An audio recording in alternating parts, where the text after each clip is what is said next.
Hello friends, welcome to our channel Gyansagar spoken English Warora. Gyansagar spoken English Warora या YouTube चॅनलवर आपणा सर्वांचं मनपूर्वक स्वागत. वे पोटेवा लक्ष द्या बे. आज आपण या व्हिडिओ मध्ये शिकणार आहोत वन्स, ONCE वन्स. ठीक आहे.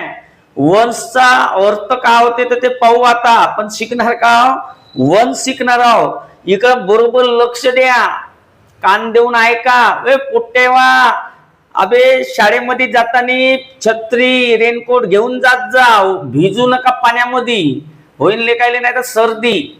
तर चला आपण आपलं कीर्तन करू वन्स भावाचं. ONCE once.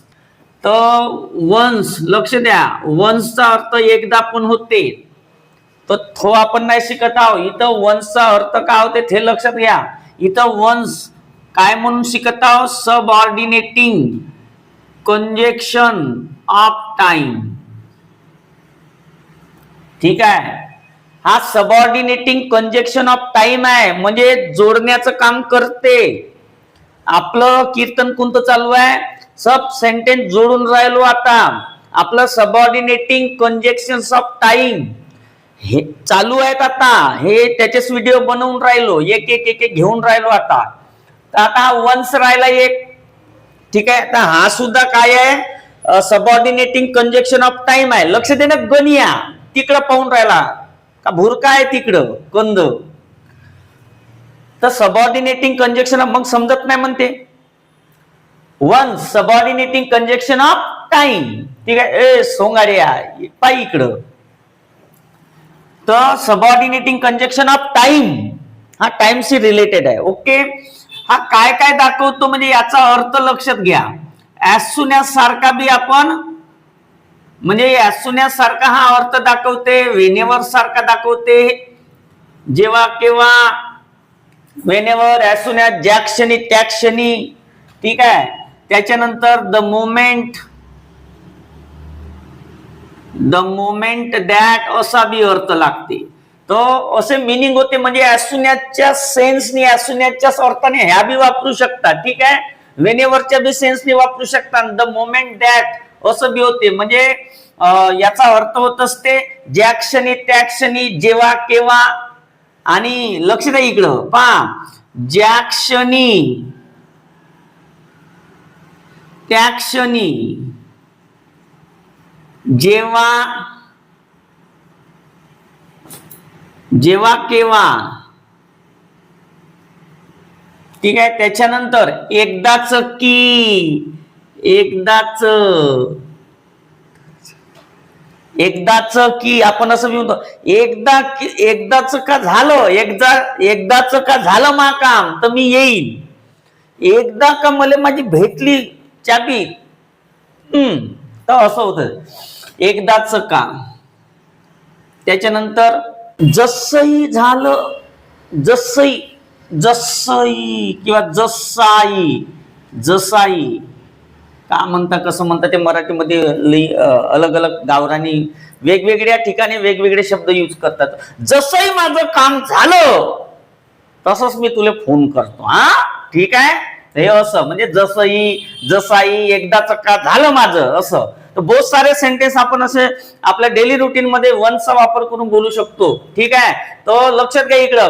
कसं वाक्य बोलतो आपण माहित आहे का तुम्हाला? हा पहा कोणते वाक्य आहे. जसंही माझं काम झालं मी तुले फोन करतो. ज्या क्षणी माझं काम झालं त्या क्षणी मी तुले फोन करतो. जेव्हा माझं काम होईल तेव्हा मी तुले फोन करतो. म्हणजे पहा अशा आता नाही. एकदाच का माझं काम झालं तर मी तुले फोन करतो, टेन्शन घेऊ नको. ठीक आहे. तो असे शब्द आपण जे बोलतो म्हणजे जसंही काम झालं किंवा एकदाच काम झालं तर मग दुसरी क्रिया करीन बा, म्हणजे अशा प्रकारे त्याचा अर्थ लागते. तो असा अर्थ लागते. हा एक कंजक्शन आहे, जोडतो. तर जोडा. आता जोडू आपण. पहा लक्ष द्या बे पोटेवा. ओ लक्ष द्या इकडं. जसंही माझं काम पूर्ण होईल मी तुले फोन करेल.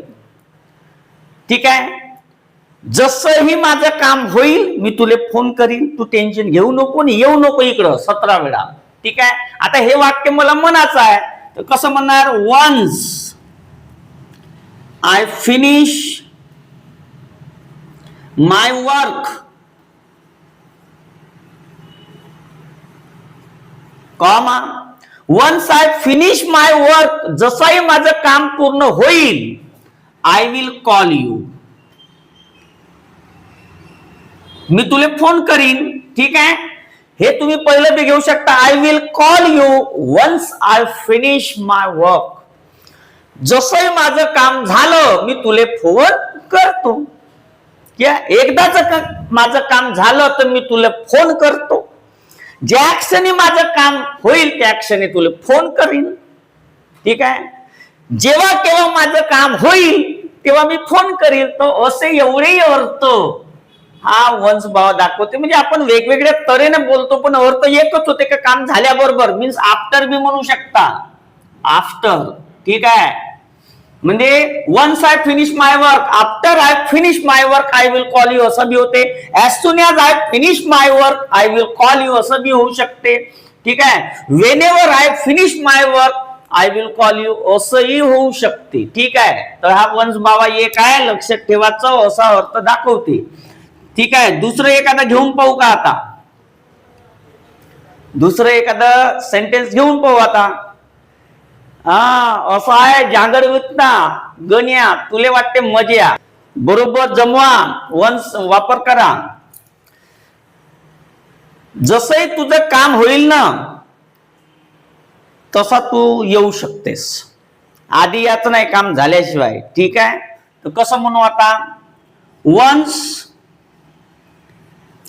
यू फिनिश युअर वर्क,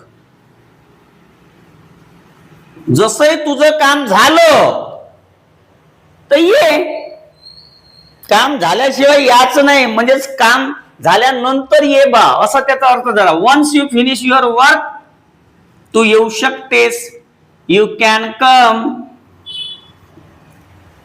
ठीक आहे, हे सेंटेन्स पहिलं बी घेऊ शकता, you can come once you finish your work, म्हणजे जसंही एकदाच का तुझं काम झालं तर तू येऊ शकतेस, नाही तर येऊ शकत नाही, असा त्याचा अर्थ झाला. होय, तुझं आगमन झाल्याबरोबर मला फोन कर, जसंही तुझं आगमन होते म्हणजे तू येणार तसंच मला फोन कर, नाही तर बज्जो ते तर माही वाट पाहत. ठीक आहे, तर आपण असं म्हणू शकतो, वन्स यू अराइव्ह, जसंही तुझं आगमन झालं मला फोन कर. तर कसं होणार, once you arrive, once you arrive call me, मला फोन करजो बे पोट्ट्या.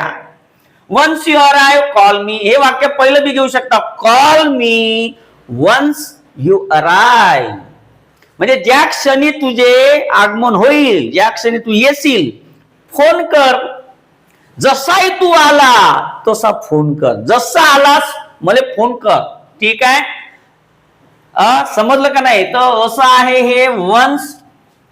ठीक आहे, तर हा एक सबऑर्डिनेटिंग कंजक्शन ऑफ टाइम आहे. As soon as, Wien ever, after, याच्यासारखा त्याचा अर्थ होते, द मोमेंट दॅट.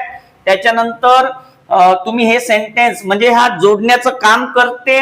मी पहिलं घेतलाय रे पोट्टेवा, तुम्ही असंही म्हणू शकता, I will call you once I finish my work, you can come once you finish your work, call me once you arrive, असं बी म्हणू शकतो. ठीक आहे, हा एक शेवटचं सबऑर्डिनेटिंग कंजक्शन ऑफ टाइम आहे. ठीक आहे, आता आपण लवकरच सबऑर्डिनेटिंग कंजक्शन्स ऑफ प्लेस चालू करणार आहोत. पोट्टेवा, अरे मी एवढं व्हिडिओ बनवतो मराठी व्ह्युअर्स साठी, मराठी लोकांसाठी, खेड्यापाड्यावरच्या पोरांसाठी, तर थोडस सबस्क्राईब करा. जो तुमची इच्छा, आवडलं तर करा, नाही तर नको करा, माझं काम आहे शेअरिंग करणं. आणि ते बेल आयकन, घंटी का म्हणते, घंटी का घंटा, तर ते दाबा जो. ठीक आहे, म्हणजे जे काही मी व्हिडिओ बनवतो ते तुमच्यापर्यंत पोचते. तर एवढं काम करा, जो नुसते व्हिडिओ पाहत नका राहू, पाहून त्याचा उपयोग करा. ठीक आहे. आणि काय करा, ऍक्शन मोड मध्ये या ना, नुसतं ऐकल्यानं नाही होत. ऐकल्यावर बोला, लिहा, ग्रामॅटिकली यूज करा. ठीक आहे. धन्यवाद. Thank you so much. पुन्हा भेटू एका नवीन व्हिडिओ सोबत. Till then bye and take care.